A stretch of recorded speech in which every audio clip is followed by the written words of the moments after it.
Welcome student, मैं हूं Tande sir technical channel में आपका स्वागत है।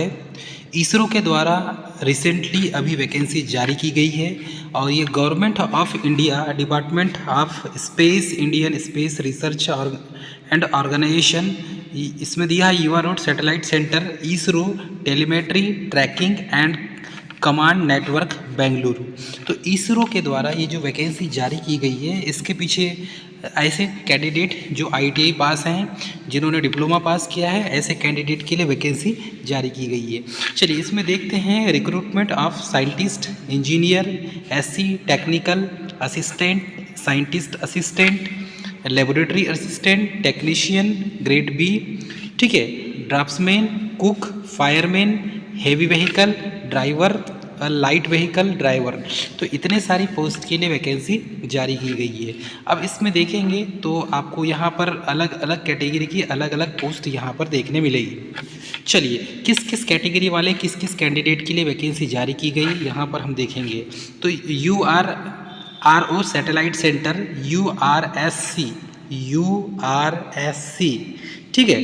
तो Rao satellite centre and ISRO telemetry tracking and command network Bengaluru के द्वारा ये वैकेंसी जारी की गई है।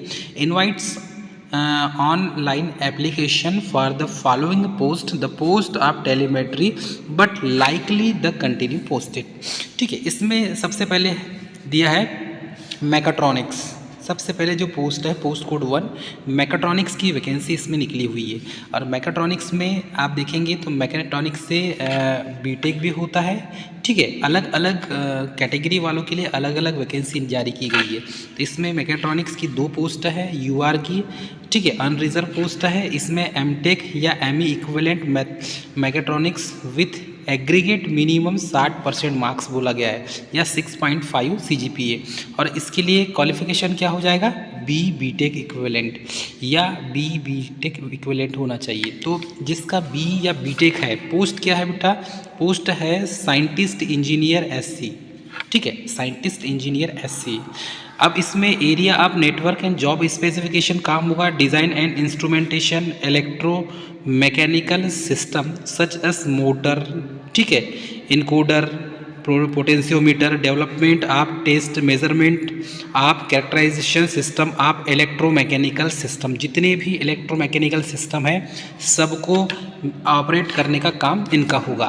फिर मोड ऑफ सिलेक्शन कैसा होगा, CBT एग्जाम होगी, written computer based test and interview curriculum based, जो कैरिकुलम होगा उस पर बेस्ड होगा, ठीक है।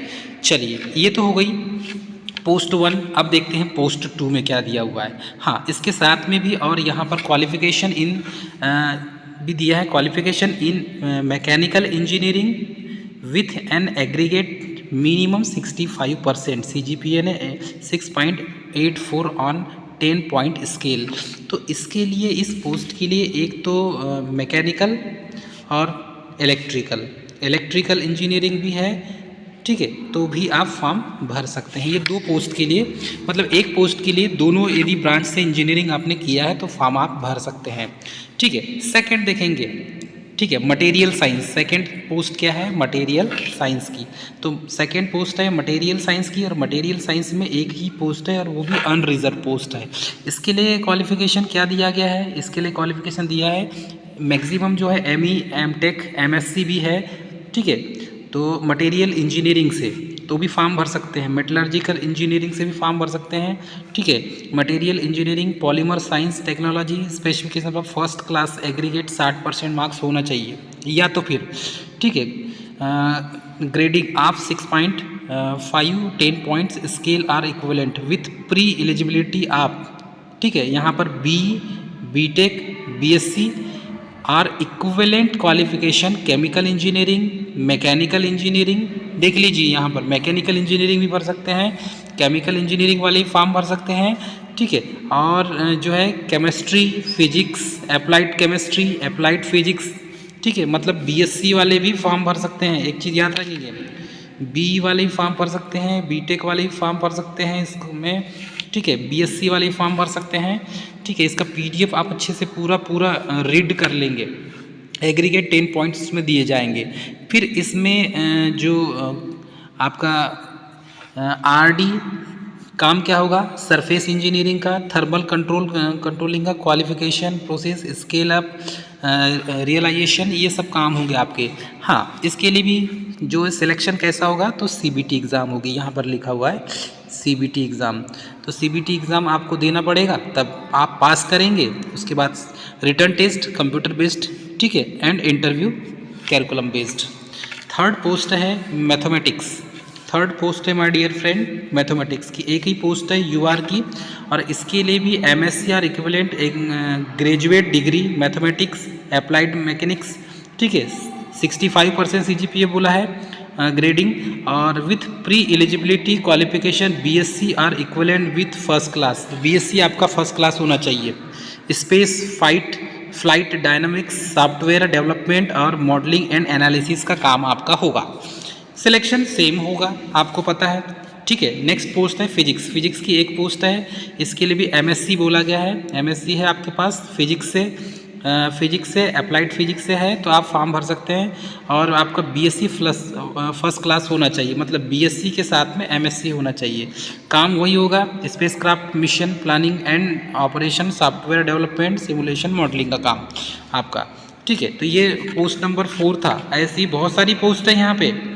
पोस्ट नंबर 5 में देखेंगे तो पोस्ट नंबर 5 में क्या दिया हुआ है, सबसे पहले अब टेक्निकल पोस्ट आ गई, जैसे electronics mechanic, technician, power electronic system mechanic, consumer, फिर है electronics appliance mechanic, industrial electronics. तो ये टोटल पोस्ट है यहाँ पर 63, इतनी सारी पोस्ट है, और 63 पोस्ट टोटल 63 पोस्ट है, 44, 2 और 17। तो इसमें UR की 28 पोस्ट है, OBC की 16 पोस्ट है, SC की 9 पोस्ट है, ST की 5 पोस्ट है, EWS की 5 पोस्ट है। अब यहाँ पर आउट ऑफ 63 वैकेंसीज़ को यहाँ पर डिफाइन कर दिया है, बेंगलुरु में होगा। अब इसके लिए क्वालिफिकेशन क्या है देख लीजिए, पूरा पढ़ना है हमें, है ना। तो आउट ऑफ, इसको पढ़िए, आउट ऑफ 63 वैकेंसीज UR की 2 है, आइडेंटिफिकेशन कर दिया है। क्वालिफिकेशन क्या होगा देख लीजिए, क्वालिफिकेशन के साथ में, ठीक है, यहाँ क्वालिफिकेशन को अच्छे से ध्यान देना है। ये जो क्वालिफिकेशन दिया हुआ है डियर कैंडिडेट, इसमें बोला है ITI, ठीक है, 10th plus ITI, NTC, NAC, electronic mechanic से ITI कंप्लीट होना चाहिए। ये पोस्ट जो है ये ITI वाले कैंडिडेट के लिए, ITI ट्रेड से जिन्होंने, मतलब कि इस ट्रेड से जिन्होंने ITI किया है उनके लिए वैकेंसी है। तो आपका जो है यहाँ पर 10th plus ITI electronic mechanic से होना चाहिए, या टेक्नीशियन पावर से होना चाहिए, या इलेक्ट्रॉनिक सिस्टम से होना चाहिए, या मैकेनिकल कंज्यूमर से होना चाहिए, इलेक्ट्रॉनिक अप्लायंस से होना चाहिए, मैकेनिकल इंडस्ट्रियल से होना चाहिए, या इलेक्ट्रॉनिक ट्रेड फ्रॉम NC। लेकिन इलेक्ट्रॉनिक ITI आप तो करेंगे, लेकिन आपका NCVT होना चाहिए, SCVT नहीं। यहाँ पर बोला गया है NCVT, तो आपको NCVT वाले ही फॉर्म भरेंगे, SCVT वाले फॉर्म नहीं भरेंगे, ठीक है, फॉर्म रिजेक्ट हो जाएगा, ठीक है। इसके बाद है पोस्ट कोड 6 इलेक्ट्रिकल या इलेक्ट्रीशियन। टोटल पोस्ट कितनी है 13, और इसमें UR की 5 है, OBC की 3 है, SC की 3 है, EWS की 2 है। इसके लिए जो क्वालिफिकेशन है इसमें भी वही बोला गया है कि आपका 10th प्लस ITI। तो जो रिलीवेंट ट्रेड है, जैसे कि इलेक्ट्रिकल या इलेक्ट्रीशियन ट्रेड से आपका ITI कंप्लीट होना चाहिए, और साथ में NCVT से आपका ITI कंप्लीट होना चाहिए, ठीक है। NCVT से आपका ITI कंप्लीट होना चाहिए। SCVT वाले फॉर्म नहीं भरेंगे। एग्ज़ाम कैसी होगी, रिटर्न टेस्ट हो जाएगा आपका, स्किल टेस्ट होगा, और CBT टेस्ट होगा, और फिर स्किल टेस्ट होगा, तभी आपका सिलेक्शन होगा, ठीक है। पोस्ट कोड यहाँ पर देखेंगे 7। तो फोटोग्राफी, डिजिटल फोटोग्राफी में 5 पोस्ट दिया हुआ है। इसके लिए भी क्वालिफिकेशन क्या होगा आपका, ITI certificate, 10th plus ITI आपका सर्टिफिकेट होना चाहिए, ठीक है। उसके बाद देखेंगे fitter trade. Fitter trade most important trade है, और इसमें टोटल 17 पोस्ट है। UR की 6 है, OBC की 7 है, SC की 2 है, ST की 1 है, EWS की 1 है। इसके लिए भी फीटर ट्रेड से आपका ITI कंप्लीट होना चाहिए, ठीक है। फीटर ट्रेड से ITI कंप्लीट आपका होना चाहिए, जिसका ITI कंप्लीट है वही फॉर्म भर सकता है, ठीक है। उसके बाद देखेंगे प्लम्बर ट्रेड।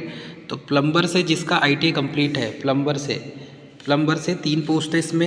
इसके लिए भी क्वालिफिकेशन वही दिया हुआ है, ITI, वो भी NCVT से, फिर किससे, प्लम्बर से, जिसका प्लम्बर से ITI है वही फॉर्म भर सकता है। ठीक है, वैसे ही देखेंगे refrigeration, air conditioning, RAC total 11 post है। UR की 5 है, OBC की 4 है, SC की 1 है, EWS की 1 है। ठीक है, out of 11 vacancies 1 UR vacancy is identify for the ISRO headquarter में। मतलब कहाँ कहाँ, एक ISTRAC बेंगलुरु में होगा। ठीक है, एक जनरल का और एक जनरल का यहाँ पर हेडक्वार्टर में होगा। इसके लिए भी आपका ITI पास होना चाहिए, ITI पास, वो भी RAC से। इसके बाद देखेंगे टर्नर ट्रेड से भी 2 पोस्ट है, UR की 1 और SC की 1 है।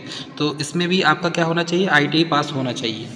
उसके बाद कारपेंटर देखेंगे 3 पोस्ट दिया हुआ है।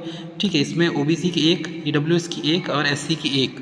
इसके लिए भी क्या होना चाहिए, कारपेंटर से ITI पास होना चाहिए आपके पास। उसके बाद देखेंगे आप मोटर मैकेनिक से, तो मोटर मैकेनिक व्हीकल वाला, तो इसमें 2 पोस्ट है, UR की 1 है और OBC की 1 है। इसके लिए भी क्या हो जाना चाहिए आपके पास, ITI आपकी कंप्लीट होना चाहिए। मशीनिस्ट की देखते हैं, मशीनिस्ट के लिए भी 5 पोस्ट है यहाँ पर डिक्लेयर, UR की 3 है, OBC की 1 है, SC की 1 है, UR की 3 है। तो इसके लिए भी क्या होना चाहिए आपका, NCVT से ITI पास होना चाहिए आपका। ठीक है, फिर देखते हैं लास्ट में मशीनिस्ट ट्रेड से 5 पोस्ट है और इसमें भी UR की 3, OBC की 1, SC की 1 है। तो टोटल कैसी होगी, 5 पोस्ट हो गई। इसके लिए भी क्या है आपका, ITI पास होना चाहिए, वो भी मशीनिस्ट से। NCVT का सर्टिफिकेट होना चाहिए, याद रखेंगे आप। वेल्डर ट्रेड में देखेंगे तो 2 पोस्ट है, UR की 2 पोस्ट है यहाँ पर। ठीक है, और यहाँ पर भी वेल्डर से ITI पास होना चाहिए। जो वेल्डर से ITI पास है वही फॉर्म भर सकता है। ठीक है, वैकेंसी बहुत सारी निकली हुई है, आप इसको देखेंगे, पूरा पढ़ेंगे तो आपको लगेगा ITI से सबसे ज़्यादा वैकेंसी निकली है। ड्राफ्ट्समैन मैकेनिकल की 11 पोस्ट है, इसके लिए भी आपको ITI पास चाहिए, ड्राफ्ट्समैन ITI पास होना चाहिए। ठीक है, तो इसके लिए ड्राफ्ट्समैन ITI पास होना चाहिए। ड्राफ्ट्समैन सिविल के लिए टोटल 5 पोस्ट है, इसके लिए भी आपके पास ITI सर्टिफिकेट होना चाहिए, वो भी NCVT। ठीक, फिर आगे देखेंगे discipline post code vacancy electronics की, तो इलेक्ट्रॉनिक्स की 28 पोस्ट है और ये टेक्निकल असिस्टेंट की पोस्ट है, याद रखेंगे, टेक्निकल असिस्टेंट की पोस्ट है। इसके पहले जो देखे थे हमने, ये कौन सी पोस्ट थी, आप देखेंगे यहाँ पर, तो ये ड्राफ्ट्समैन B की पोस्ट थी, आप देखेंगे ड्राफ्ट्समैन B की पोस्ट थी, लेकिन ये जो पोस्ट है ये टेक्निकल असिस्टेंट की पोस्ट है। ठीक है, तो ये जो पोस्ट है डियर स्टूडेंट, ये टेक्निकल असिस्टेंट की पोस्ट है और टेक्निकल असिस्टेंट में इलेक्ट्रॉनिक्स होगा। तो टेक्निकल में जब भी टेक्निकल असिस्टेंट की बात करेंगे तो पॉलीटेक्निक इसके लिए कंप्लीट होना चाहिए। ठीक है, पॉलीटेक्निक, तो इसमें पॉलीटेक्निक वाले कैंडिडेट के लिए देखें टोटल 28 पोस्ट है, बहुत ज़्यादा पोस्ट है, बढ़िया अच्छी वैकेंसी है। इसमें UR की 11, OBC की 9, SC की 5, ST की 2, EWS की 1 पोस्ट है। इसके लिए यहाँ पर क्वालिफिकेशन जो बोला गया है वो first class diploma in electronics engineering from recognised state board. तो आपके पास क्या होना चाहिए, पॉलीटेक्निक कंप्लीट होना चाहिए आपका, और वो भी इलेक्ट्रॉनिक्स इंजीनियरिंग से आपका पॉलीटेक्निक कंप्लीट होना चाहिए, तभी आप फॉर्म भर सकते हैं। ठीक है, सेकंड जो पोस्ट यहाँ पर डाली गई है, सेकंड पोस्ट है कंप्यूटर साइंस की, टोटल 6 पोस्ट है और इसके लिए भी यहाँ पर बोला गया है first class diploma in computer science engineering from the recognise state board, और इसमें रिटन एग्ज़ाम होगी और स्किल टेस्ट होगा। उसके बाद है इलेक्ट्रिकल इंजीनियरिंग की 5 पोस्ट है, इलेक्ट्रिकल इंजीनियरिंग में यहाँ पर 5 पोस्ट है। इसमें भी देखेंगे तो फर्स्ट क्लास UR की 1 है, OBC की 3 है और EWS की 1 है। तो first class diploma in electrical engineering from recognise state board.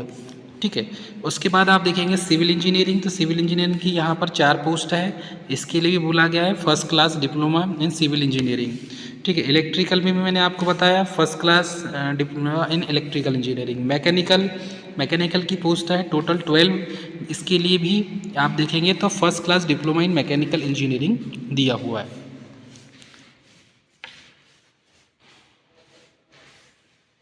ठीक है, साइंटिफिक असिस्टेंट की बात करें तो केमिस्ट्री, फिजिक्स, एनिमेशन, मल्टीमीडिया और मैथमेटिक्स, इसमें 2 पोस्ट, एक पोस्ट। तो इसमें टोटल जो है आपके पास जो इसी से related first class graduate BSc की सर्टिफिकेट होना चाहिए आपका, BSc। ठीक है, और लाइब्रेरी असिस्टेंट के लिए तो अलग ही दिया हुआ है, इसके लिए फर्स्ट क्लास आपके पास चाहिए लाइब्रेरी का। तो साइंटिफिक असिस्टेंट के लिए बीएससी मांगा है, ठीक है। फिर आप देखेंगे पोस्ट वैसे ही कुक के लिए, तो कुक के लिए 4 पोस्ट है, इसके लिए भी 10th होना चाहिए आपका, ठीक है, और आपके पास सर्टिफिकेट होना चाहिए। हाँ, फायरमैन की जो पोस्ट है 3 पोस्ट है, और इसके साथ में फायर सेफ्टी का आपके पास सर्टिफिकेट होना चाहिए 10th के साथ में, ठीक है। उसके बाद है लाइट व्हीकल ड्राइवर, और लाइट व्हीकल ड्राइवर के लिए आपके पास 6 पोस्ट है यहाँ पर। लेकिन आपके पास लाइट व्हीकल ड्राइवर में ड्राइवर को पता है हेवी बीच या लाइट व्हीकल जो है उसका सर्टिफिकेट लगता है, एक्सपीरियंस सर्टिफिकेट वगैरह भी लगता है। हेवी व्हीकल ड्राइवर के लिए 2 पोस्ट है, 10th होना चाहिए, कम से कम 5-7 साल का एक्सपीरियंस मांगा है यहाँ पर, इसको अच्छे से पढ़ लेंगे आप, ठीक है। उसके बाद क्या दिया हुआ है आपका नेम आप payment, salary, post code, salary कितनी मिलेगी, सैलरी तो आप सभी को पता है, अच्छी सैलरी मिलती है। उसके बाद देखेंगे हाउ टू अप्लाई, हाँ how to apply most important, how to apply.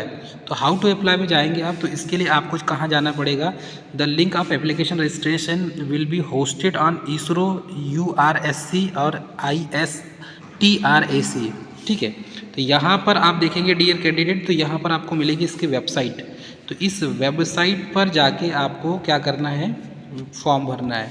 तो ये वेबसाइट जो है इसका isro.gov.in, www.isro.gov.in, इस वेबसाइट पर ही जाकर आपको क्या करना है, फॉर्म भरना है। और ये इसका जो है ड्यूरिंग पीरियड 10 फरवरी 2024 से यहाँ पर 1 मार्च 2024 तक इसकी लास्ट डेट है, ठीक है। स्टार्ट हो जाएगा फॉर्म 10 फरवरी से और लास्ट डेट है 1 मार्च, ठीक है। 1 मार्च इसकी लास्ट डेट है फॉर्म भरने की, ठीक है।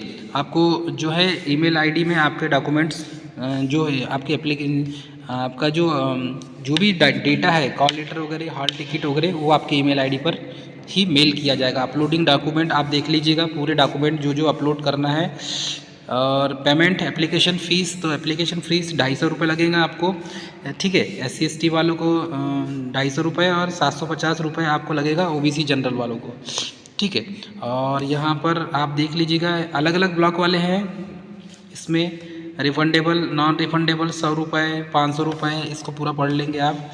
रिफंड एप्लीकेशन फ़ीस कैसे SC ST वालों को, एक्स सर्विसमैन को पैसा मिलेगा या नहीं मिलेगा, ये आप देख लेंगे इसमें। और for the scientist engineer SC के लिए कैटेगरी भी दिया हुआ है, एरिया, डिसिप्लिन, ये आप देख लेंगे। क्वेश्चंस कितने आएंगे, ड्यूरेशन टोटल काम 90 मिनट के क्वेश्चन टाइम होगा, 20 मिनट का, ठीक है। मल्टीपल टाइप क्वेश्चन होंगे। ये PDF को आप पूरा अच्छे से विस्तृत रूप से पढ़ लेंगे तो आपको पूरा पता चल जाएगा पैटर्न क्या होगा एग्ज़ाम का, फिर इसके क्वेश्चन किस टाइप के आते हैं प्रीवियस ईयर के, वो सब हम यहाँ पर आपको बता देंगे, ठीक है। लास्ट डेट आप देख लीजिए, लास्ट डेट फॉर रिसिप्ट की, ये मोस्ट इम्पॉर्टेंट है क्योंकि इसके बाद आपको समझ में नहीं आएगा। तो यहाँ पर लिखा हुआ है last date receipt on online application 1/3/2024, तो ये लास्ट डेट आप याद रखेंगे। लास्ट डेट क्या है, 1/3/24, ठीक है। ये लास्ट डेट है, इसके पहले फॉर्म भर दें आप, फॉर्म भर दें। क्लियर है कैंडिडेट सारी चीज़। फॉर्म आपको भरते नहीं आएगा तो आपको क्या करना है, आपको जाना है निकटतम कैफ़े में। डियर कैंडिडेट, ये इसरो का ऑफिशियल वेबसाइट है। इस ऑफिशियल वेबसाइट पर जाके आपको क्या करना है कि रीड द एडवर्टाइजमेंट नंबर, यहाँ पर क्लिक करेंगे तो एडवर्टाइजमेंट नंबर को जो है एडवर्टाइजमेंट को अच्छे से पढ़ सकते हैं आप, ठीक है। रीड द इंस्ट्रक्शन जो है उसे आप अच्छे से रीड कर सकते हैं। और already registered to login to register to login, यदि आप स्टार्टिंग डेट ऑफ एप्लीकेशन 10 फरवरी दिया हुआ है और लास्ट डेट जो है ये यहाँ पर साफ शब्दों में लिखा हुआ है 1 मार्च 2024, और स्टार्टिंग डेट जो दी हुई है वो 10 फरवरी 2024 दी हुई है। तो आप यहाँ पर जाके पूरी डिटेल को आप पढ़ सकते हैं, ठीक है। इसके बाद ऑलरेडी